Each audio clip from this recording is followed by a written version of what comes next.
بسم اللہ الرحمن الرحیم۔ السلام علیکم ساتھیوں، میں ہوں محمد عارف لطیف۔ دوستو، میں لے کر حاضر ہوا ہوں U G C NET J R F کے کچھ اہم سوالات و جوابات۔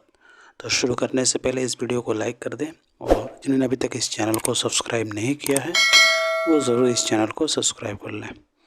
تو چلیے شروع کرتے ہیں۔ آج کا ہمارا پہلا سوال ہے، ذیل میں کچھ تصانیف کے اسما بے جیم دال کے تحت درج ہیں، غور سے پڑھیے اور کنہیا لال کپور کی تصانیف کے صحیح زمرے کی نشاندہی کیجیے۔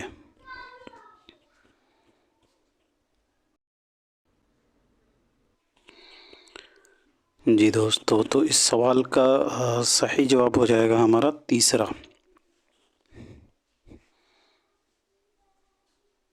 بے جیم اور دال، بالوں پر چنگو رباب دلیل سحر، شیشہ و تیشہ نوک نشتر گرد کارواں، نرم گرم، یہ سبھی جو ہیں کنہیا لال کپور کی تصانیف ہیں۔ سنگ و خشت بھی ہے، بالوں پر بھی ہے، لیکن عشق پر زور نہیں، یہ نہیں ہے۔ کنہیا لال کپور کی تصنیف نہیں ہے، عشق پر زور نہیں۔ کس کی ہے؟ تو آشا رانی کی۔ یاد رکھیے گا، آشا رانی کی تخلیق ہے عشق پر زور نہیں، اور یہ ایک ناول ہے۔ عشق پر زور نہیں آشا رانی کی ناول ہے۔ کنہیا لال کپور کے بارے میں ہم بات کریں تو ان کی پیدائش جو ہے 1910 عیسوی کو ہوئی ہے لائل پور میں، اور وفات جو ہے 1980 عیسوی کو لائل پوری میں ہوئی ہے۔ اور ایک اور چیز ہے، کنہیا لال کپور کا داخلی نصاب انشائیہ غالب جدید شعراء کی ایک مجلس میں ان کے مجموعہ سنگ و خشت میں شامل ہے۔ سنگ و خشت کب منظر عام پر آیا تھا؟ تو 1942 عیسوی میں۔ اور سنگ و خشت کا انتساب جو ہے پطرس بخاری کے نام انہوں نے کیا ہے، یاد رکھیے گا۔ کنہیا لال کپور نے جو ہے اس کا انتساب پطرس بخاری کے نام کیا ہے۔ سنگ و خشت کا انتساب جو ہے پطرس بخاری نے، کنہیا لال کپور نے پطرس بخاری کے نام کیا ہے۔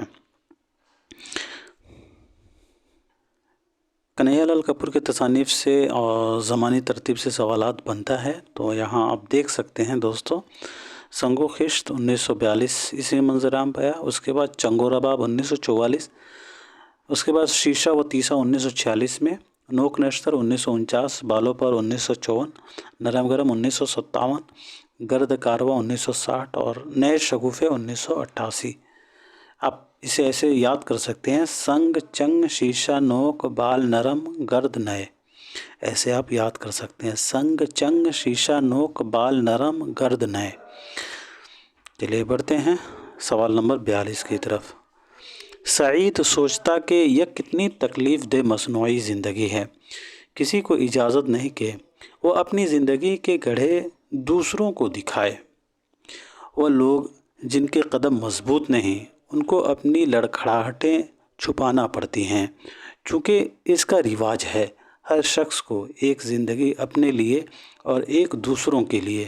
ایک اقتباس سعادت حسن منٹو کی کس تخلیق کا ہے؟ نیا قانون، بابو گوپی ناتھ، بغیر عنوان کے، یا پھر محمد بھائی؟ جی تو سوال نمبر 42 کا صحیح جواب ہو جائے گا تیسرا، یعنی بغیر عنوان کے۔ بغیر عنوان کے یہ سعادت حسن منٹو کا اکلوتا ناول ہے جو 1954 عیسوی میں منظر عام پر آیا ہے۔ اور بابو گوپی ناتھ جو ہے، بابو گوپی ناتھ، یہ ان کا افسانوی مجموعہ چغد 1948 میں شامل ہے۔ بابو گوپی ناتھ سعادت حسن منٹو کے افسانوی مجموعہ چغد میں شامل ہے۔ سعادت حسن منٹو کی پیدائش جو ہے 1912 عیسوی کو پنجاب میں ہوئی ہے، اور وفات 1955 عیسوی کو لاہور میں۔ چلیے جی بڑھتے ہیں سوال نمبر 43 کی طرف۔ اجزائے مرثیہ کی درست ترتیب کی نشاندہی کیجیے۔ مرثیہ کے اجزائے ترکیبی کی درست نشاندہی کرنی ہے۔ جی تو سوال نمبر 43 کا صحیح جواب ہو جائے گا ہمارا تیسرا، چہرہ رجم رزم شہادت بین۔ چہرہ رجز رزم شہادت اور بین۔ مرثیہ یہ جو ہے عربی زبان کا لفظ ہے، اور یہ رسا سے نکلا ہے۔ ایک اور اسی سے متعلق جو ہے آپ نے بتانا ہے کہ مرثیہ کو تشبیب سے کس نے متعارف کرایا تھا؟ مرثیہ کو تشبیب سے کس نے متعارف کرایا؟ جی تو یاد رکھیے گا سودا نے 1711 سے 1781 والے نے، 1712 سے 1781 والے نے مرثیے کو تشبیب سے متعارف کرایا تھا، جو آگے چل کر چہرہ سے منسوب ہوئے۔ اور مرثیے کے اجزائے ترکیبی کس نے متعین کیے ہیں؟ تو میر ضمیر نے مرثیے کے اجزائے ترکیبی متعین کیے، اور سودا نے مرثیے کے تشبیب سے متعارف کرایا تھا۔ مرثیے کو تشبیب سے متعارف جو ہے سودا نے کرایا تھا، اور اس کے اجزائے ترکیبی، مرثیے کے اجزائے ترکیبی میر ضمیر نے متعین کیے تھے۔ مرثیے کے اجزائے ترکیبی 8 ہیں۔ پہلا چہرہ، دوسرا سراپا، تیسرا رخصت، چوتھا آمد، پانچواں رجز، چھٹا جنگ، اور ساتواں شہادت، اور آٹھواں بین۔ چلیے بڑھتے ہیں سوال نمبر 44 کی طرف۔ سلاست نہیں جس کرے بات میں، پڑھایا جائے کیوں جزل ہاتھ میں، جسے بات کے لفظ کا خام نئے، اسے شیر کہنے سوں کج کام نئے۔ یہ اشعار کس دکنی مثنوی سے ماخوذ ہیں؟ جی دوستو سوال نمبر 44 کا صحیح جواب ہو جائے گا ہمارا تیسرا، یعنی کتب مشتری۔ کتب مشتری یہ گولکنڈہ کی پہلی طبع ذات مثنوی ہے، یاد رکھیے گا کتب مشتری جو ہے گولکنڈہ کی پہلی طبع ذات مثنوی ہے۔ اور کتب مشتری کو کس نے لکھا تھا؟ تو ملا وجہی نے لکھا تھا۔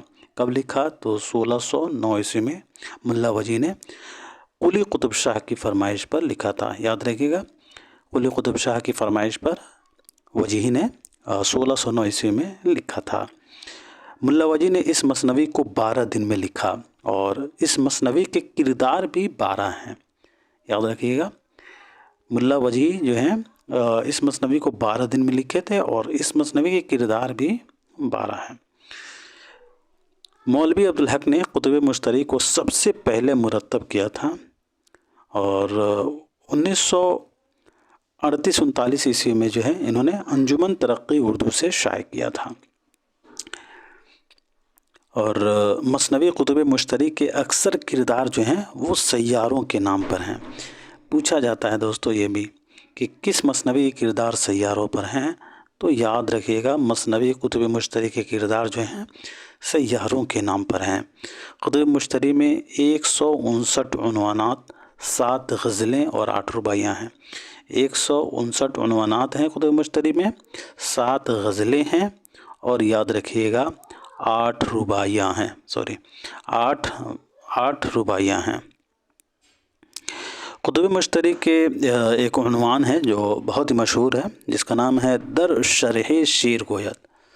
در شرح شیر گوید، یہ بہت ہی مشہور عنوان ہے کتب مشتری کا۔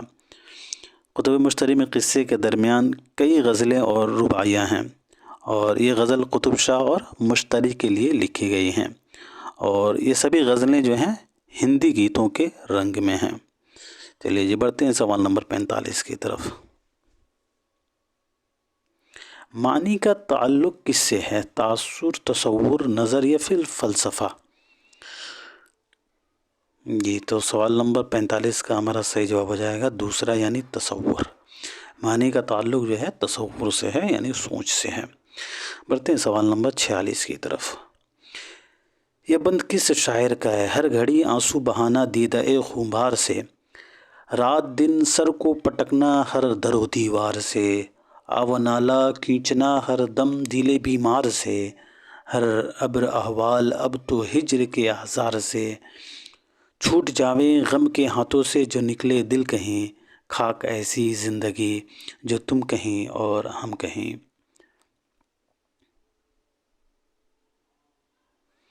جی دوستو تو سوال نمبر 46 کا صحیح جواب ہو جائے گا ہمارا تیسرا، یعنی نذیر اکبر آبادی۔ نذیر کے بارے میں بات کریں تو ان کا اصل نام پوچھا جاتا ہے، اصل نام ولی محمد ہے اور تخلص نذیر کرتے تھے۔ ان کی پیدائش 1740 عیسوی کو ہوئی ہے اور دہلی میں، اور یاد رکھیے گا وفات جو ہے 1830 عیسوی کو ہوئی ہے۔ والد کا نام ان کے شیخ محمد فاروق تھا۔ اور یاد رکھیے گا نذیر اکبر آبادی نے سب سے زیادہ اردو میں متروک الفاظ استعمال کیے ہیں۔ متروک الفاظ کا استعمال سب سے زیادہ جو ہے نذیر اکبر آبادی نے ہی کیے ہیں۔ نذیر اکبر آبادی نے کسی کی بھی شاگردی اختیار نہیں کی، اور نذیر اکبر آبادی کو عوامی شاعر بھی کہا جاتا ہے، انہیں عوامی شاعر بھی کہا جاتا ہے۔ اور انہوں نے جو ہے نذیر اکبر آبادی پر حبیب تنویر نے آگرہ بازار 1954 عیسوی میں ایک ڈرامہ لکھا تھا جو ہمارے نظام میں شامل ہے، آگرہ بازار۔ یاد رکھیں گے دوستوں، نذیر اکبر آبادی کے جیونی پر حبیب تنویر نے آگرہ بازار جو ہے 1954 عیسوی میں لکھا تھا، اور دیوان نذیر کو جو ہے مرزا فرحت اللہ بیگ نے مرتب کیا ہے، اور زندگانی بے نظیر کو عبدالغفور شہباز نے لکھا ہے۔ زندگانی بے نظیر نذیر اکبر آبادی کے اوپر یہ کتاب جو ہے عبدالغفور شہباز نے لکھا ہے، عبدالغفور شہباز نے لکھا ہے زندگانی بے نظیر، اور دیوان نذیر کو مرزا فرحت اللہ بیگ نے مرتب کیا ہے۔ نذیر اکبر آبادی کے کلیات میں ٹوٹل 3 قصیدے ہیں، اور نذیر اکبر آبادی کی مشہور نظموں میں ہولی جو ترکیب بند میں ہے، اس کے علاوہ تندرستی جو ترجیح بند میں ہے، مفلسی جو داخل نصاب ہے مفلسی مخمس کی حیثیت میں اور 35 بند میں ہے۔ اس کے علاوہ جو ہے ان کی مشہور نظمیں برسات کی بہاریں اور شہر عاشق وغیرہ ہیں۔ چلیے جی بڑھتے ہیں سوال نمبر 47 کی طرف۔ شعر سے جس طرح نفسیاتی جذبات کو اشتعال ہوتا ہے اسی طرح روحانی خوشیاں بھی زندہ ہوتی ہیں، یہ قول کس ناقد کا ہے؟ جی تو سوال نمبر 47 کا ہمارا صحیح جواب ہو جائے گا پہلا، یعنی مولانا الطاف حسین حالی۔ مولانا الطاف حسین حالی کا یہ قول ہے، شعر سے جس طرح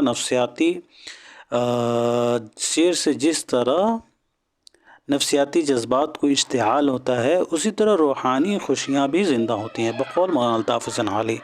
حالی کی پیدائش جو ہے 1837 عیسوی کو پانی پت میں ہوئی، اور وفات جو ہے 1914 عیسوی کو پانی پت ہی میں۔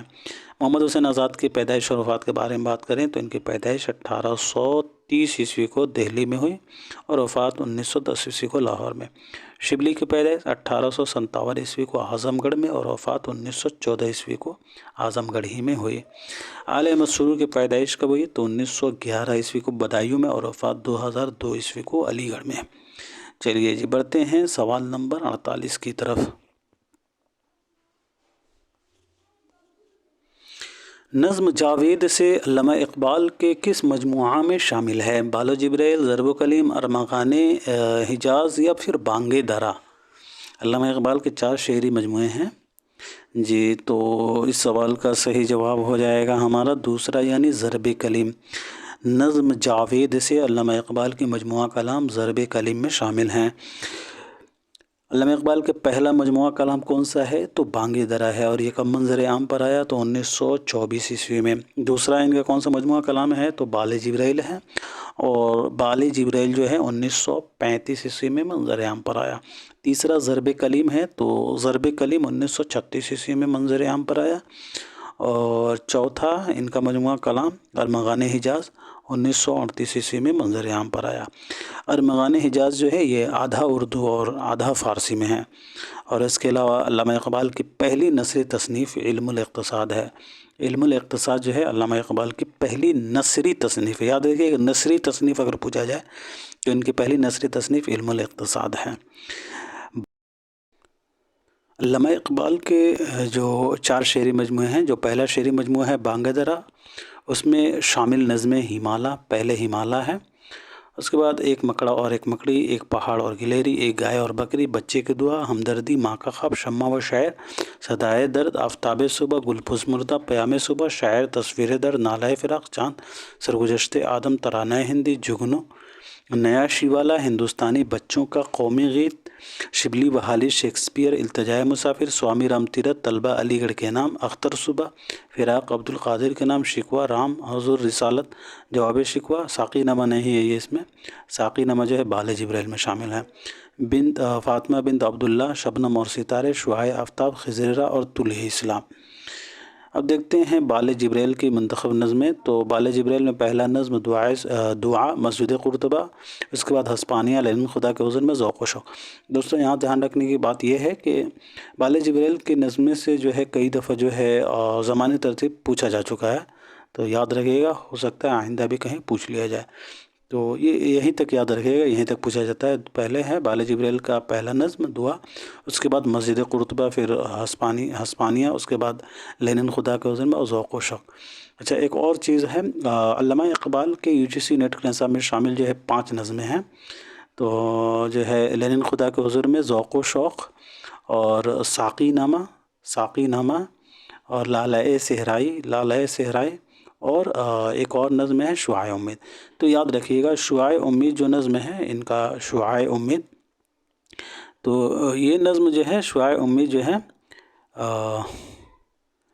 ان کے شعری مجموعہ ضرب کلم میں شامل ہے، ضرب کلم میں یہ شامل ہے، شعاع امید ضرب کلم میں شامل ہے۔ اس کے علاوہ ان کے جو 4 نظمیں ہیں وہ بال جبریل میں شامل ہیں جی۔ تو جیسا کہ آپ یہاں دیکھ سکتے ہیں، لینن خدا کے حضور میں ذوق و شوق، لالۂ صحرائی اور ساقی نامہ، یہ چاروں جو ہیں بال جبریل میں شامل ہیں۔ اس کے علاوہ بال جبریل کی ان کی نظمیں روح ارضی آدم کا استقبال کرتی ہے، جبریل و ابلیس، جاوید کے نام، نیپولین کے مزار پر ابلیس کی عرض گزاشت اور ہندی مسلمان، یہ ضرب کلیم کی نظمیں ہیں۔ ہندی مسلمان، مکہ اور جنیوا، سلطان ٹیپو کی وصیت، خودی کی تربیت، خودی کی زندگی، آزادی نسواں، شعاع امید، جی یہاں شعاع امید ہے ضرب کلیم میں شامل، کارل مارکس کی آواز، ابلیس کا فرمان، اپنے سیاسی فرزندوں کے نام، اس کے بعد رومی اور جاوید سے، اور ابلیس کی مجلس شورا، یہ ارمغان اجاز میں شامل ہیں۔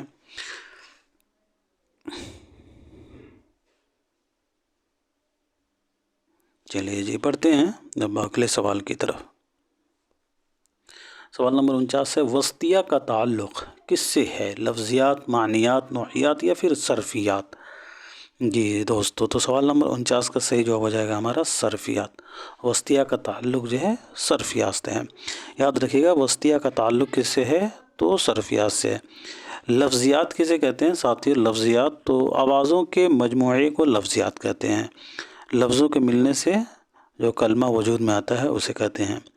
اور نوعیات کسے کہتے ہیں؟ نوعیات تو نوعیات جو ہے کلمہ کو کہتے ہیں، کلمہ کو جو ہے نوعیات جو ہے کلمہ کو کہتے ہیں، نوعیات کلمہ کو نوعیات جوڑتا ہے، نوعیات جو ہے کلمہ کو جوڑتا ہے، اور معنیات جو ہے معنی سے متعلق ہیں، اور صرفیات جو ہے صرفیات یہ نوع صرف کی ایک چیز ہے، اور یہ تاثراتی و جمالیاتی تنقید سے متاثر ہے صرفیات، یہ یاد رکھیے گا پوائنٹ، صرفیات جو ہے تاثراتی اور جمالیاتی تنقید سے متاثر ہے۔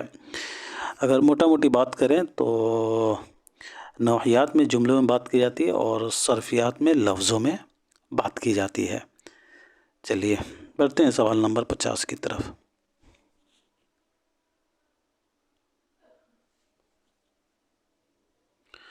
جوں جوں اندھیرا ہوتا جاتا تھا اس کی جان خشک ہوتی جاتی تھی، اس پر دائیں آنکھ بھی پھڑکنے لگی، خیالات اور بھی خوفناک صورت اختیار کرنے لگے، کوئی دلوں کا دیوتا نہ بچا جس کی اس نے منت نہ مانی ہو، کبھی صحن میں آ کر بیٹھ جاتی، کبھی دروازے پر جا کر کھڑی ہوتی، اس کا دل کسی خوف زدہ طائر کی مانند کبھی نشیمن میں آ بیٹھتا اور کبھی شاخ پر۔ کھانا پکانے کے خیال سے کسے تھا؟ درج بالا اقتباس پریم چند کے کس افسانے سے ماخوذ ہے؟ جی تو سوال نمبر 50 کا صحیح جواب ہو جائے گا چوتھا، یعنی قاتل کی ماں، چوتھا اس کا رائٹ آنسر ہو جائے گا۔ افسانہ قاتل کی ماں جو ہے ان کے افسانی مجموعہ واردات میں شامل ہے، واردات ان کا داخلی نصاب جو ہے افسانی مجموعہ ہے، اسی میں یہ شامل ہے قاتل کی ماں۔ واردات جو ہے 1938 عیسوی میں شائع ہوئی ہے۔ افسانے مجموعہ واردات میں ٹوٹل 13 افسانے شامل ہیں۔ شکوہ شکایت، معصوم بچہ، بدنصیب ماں، شانتی، روشنی، مالکن، نئی بیوی، گلی ڈنڈا، سوانگ، انصاف کی پولیس، غم نداری، بس بخر، مفت کرام داشتن اور قاتل کی ماں۔ اب بات کریں شکوہ شکایت اور معصوم بچہ کی، تو شکوہ شکایت اور معصوم بچہ میں ٹوٹل 3 حصے ہیں، بدنصیب ماں میں 5 حصے ہیں، شانتی اور روشنی میں 3 حصے ہیں، شانتی اور روشنی میں، مالکن 7 حصوں پر مشتمل ہیں، نئی بیوی 5 حصوں پر مشتمل ہے، گلی ڈنڈا اور سوانگ 2 حصوں پر مشتمل ہے، انصاف کی پولیس 3 حصوں پر مشتمل ہے۔ جی چلیے، اور افسانہ قاتل کی ماں میں جو ہے 6 حصے ہیں، قاتل کی ماں جو ہے 6 حصوں پر مشتمل ہے۔ بڑھتے ہیں سوال نمبر 51 کی طرف۔ عزیز احمد کا پہلا ناول کون سا ہے؟ گریز، آگ، ہوس یا پھر مرمر خون؟ جی تو سوال نمبر 51 کا صحیح جواب ہو جائے گا ہوس۔ عزیز احمد کا پہلا ناول جو ہے ہوس ہے۔ چلیے جی بڑھتے ہیں سوال نمبر 52 کی طرف۔ بابو دھنی رام کس افسانے کا کردار ہے؟ بابو دھنی رام کس افسانے کا کردار ہے؟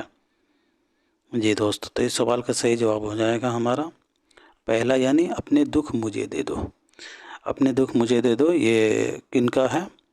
تو یاد رکھیے گا، اپنے دکھ مجھے دے دو راجندر سنگھ بیدی کا افسانی مجموعہ ہے، جس میں 9 افسانے شامل ہیں۔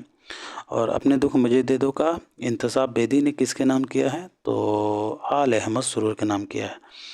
افسانی مجموعہ اپنے دکھ مجھے دے دو کا انتساب راجندر سنگھ بیدی نے آل احمد سرور کے نام کیا ہے۔ بڑھتے ہیں سوال نمبر 53 کی طرف۔ ناول گودان میں مزدوروں کی یونین کا صدر کون رہتا ہے؟ مرزا خورشید، اگرپال سنگھ، پنڈت اومکار ناتھ یا پھر مسٹر مہتا؟ جی تو سوال نمبر 53 کا صحیح جواب ہو جائے گا پہلا، یعنی مرزا خورشید۔ ناول گودان میں مزدوروں کی یونین کا صدر مرزا خورشید ہوتا ہے۔ اور گودان کن کا ناول ہے؟ تو منشی پریم چند کا۔ کب شائع ہوئی؟ تو 1936 عیسوی میں ہندی میں، اور 1937 عیسوی میں جو ہے جامعہ سے اردو میں شائع ہوئی ہے۔ اور جو ہندی میں شائع ہوئی تھی وہ ان کے پریس، سرسوتی پریس سے شائع ہوئی تھی۔ اور ناول گودان جو ہے ٹوٹل 36 ابواب پر مشتمل ہیں۔ بڑھتے ہیں سوال نمبر 54 کی طرف۔ مرزا رجب علی بیگ سرور کی کس کتاب پر غالب نے تقریض لکھا تھا؟ جی ساتھی، تو اس سوال کا صحیح جواب ہو جائے گا ہمارا چوتھا، یعنی گلزار سرور۔ مرزا رجب علی بیگ سرور نے گلزار سرور کی تقریض غالب سے لکھوائی تھی۔ بڑھتے ہیں سوال نمبر 55 کی طرف۔ ہمارے شاعر اور ادیب شاعری اور نثر نگاری کو ایک شرح دیوانگی، ایک جنونی کیفیت، ایک ماروائی طاقت نہ سمجھیں، اس کے سماجی اور اجتماعی پہلو پر نظر رکھیں۔ شاعر اور ادیب کے لیے یہ تلقین کس کی ہے؟ آل احمد سرور، محمد حسین آزاد، احتشام یا پھر کلیم الدین احمد؟ علیم الدین نہیں ہوگا، کلیم الدین ہوگا۔ یہ جب تک بات کر لیتے ہیں عالم سرور کی پیدائش کی، تو عالم سرور کی پیدائش 1911 عیسوی کو بدایوں میں، وفات 2002 عیسوی کو علی گڑھ میں۔ محمد حسین آزاد کی پیدائش اور وفات کا ذکر ہو چکا ہے۔ احتشام حسین کی پیدائش 1912 عیسوی کو اعظم گڑھ میں، وفات 1972 عیسوی کو الہ آباد میں۔ کلیم الدین کی پیدائش 1908 عیسوی کو پٹنہ میں، اور وفات 1983 عیسوی کو پٹنہ ہی میں۔ جی دوستو، تو اس سوال کا ہمارا صحیح جواب ہو جائے گا، سوال نمبر 55 کا صحیح جواب ہو جائے گا آل احمد سرور۔ ہمارے شاعر اور ادیب شاعری اور نثر نگاری کو ایک شرح دیوانگی، ایک جنونی کیفیت، ایک ماروائی طاقت نہ سمجھے، اس کے سماجی اور اجتماعی پہلو پر نظر رکھے۔ شاعر اور ادیب کے لیے یہ تلقین جو ہے یہ آل احمد سرور کی ہے۔ بڑھتے ہیں اگلے سوال کی طرف۔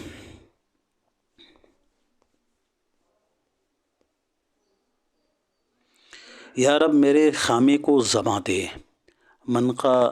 منقار ہزار داستاں دے، یہ ہزار داستان سے کیا مراد ہے؟ جی تو سوال نمبر 56 کا صحیح جواب ہو جائے گا پہلا، یعنی بلبل خوشنو۔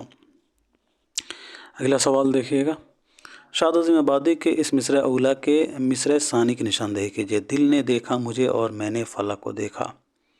مصرع ثانی یعنی دوسرا مصرع کون سا ہے؟